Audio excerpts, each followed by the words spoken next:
Kali ini kita akan membahas tentang hiperkolesterol atau kolesterol tinggi dalam darah.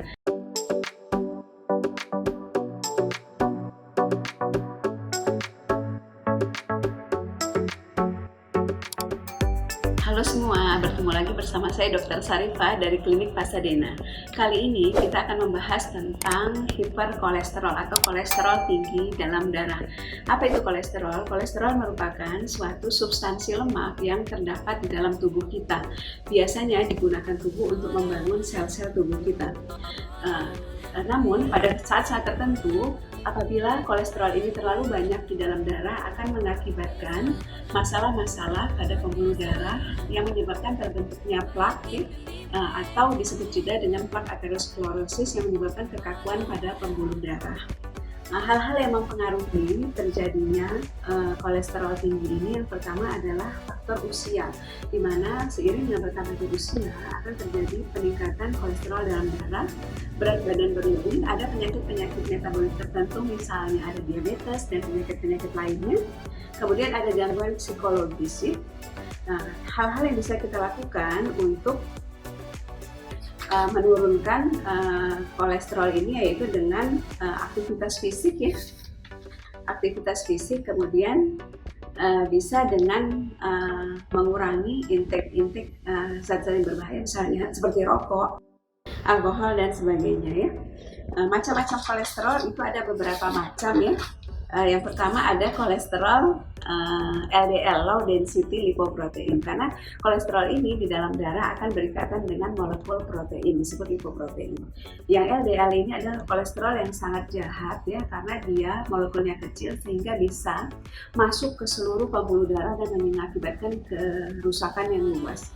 Kemudian ada HDL atau good kolesterol, disebut juga kolesterol baik, itu high density lipoprotein. Ini merupakan kolesterol cadangan kita yang disimpan di hati. Kemudian ada fragmen lemak tertentu yang disebut trigliserida. Trigliserida ini juga merupakan kolesterol yang jahat Diagnosa untuk hiperkolesterol ini bisa kita lakukan dengan pemeriksaan darah berupa profil lipid. Yang diperiksa itu biasanya total kolesterol, kadar LDL darah, HDL darah, dan trigliserida. Untuk total kolesterol, menurut Canadian dan European Guidelines itu dikatakan normal apabila di bawah 200 mg per desiliter, dikatakan borderline menuju ke tinggi apabila nilai kolesterolnya 200 sampai 239, dan dikatakan tinggi apabila nilai kolesterolnya di atas 200 mg per desiliter.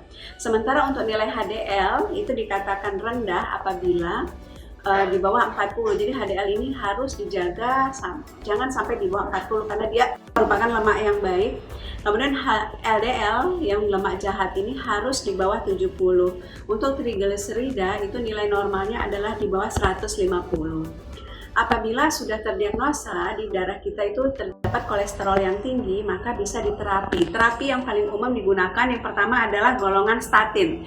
Golongan statin itu biasanya yang umum di kita adalah simvastatin, bisa atorvastatin atau nama patennya adalah Lipitor dan sebagainya. Bisa dengan menggunakan kolesterol absorpsi inhibitor. Ini biasanya jarang digunakan di Indonesia.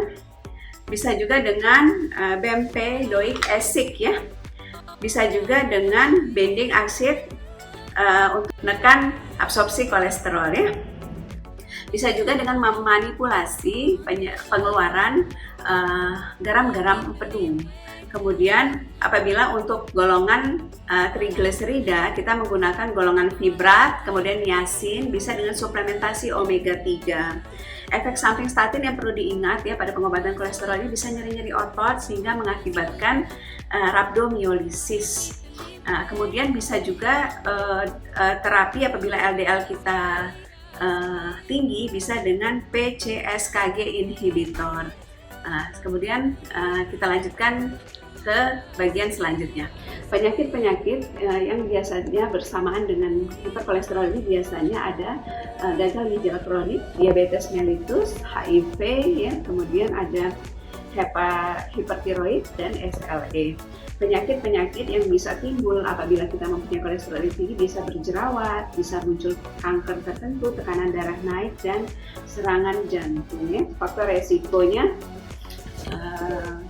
Yang pertama adalah kurang gerak, obesitas, merokok, usia tua, kemudian ada riwayat keluarga. Pencegahannya yang pertama menurunkan asupan garam ya, kemudian banyak bergerak, makan yang sehat ya, penurunan berat badan, stop merokok, hindari alkohol, dan manajemen stres. Hal-hal yang bisa saya share tentang kolesterol. Semoga video ini bermanfaat. Jangan lupa like, comment, and subscribe. Sampai jumpa.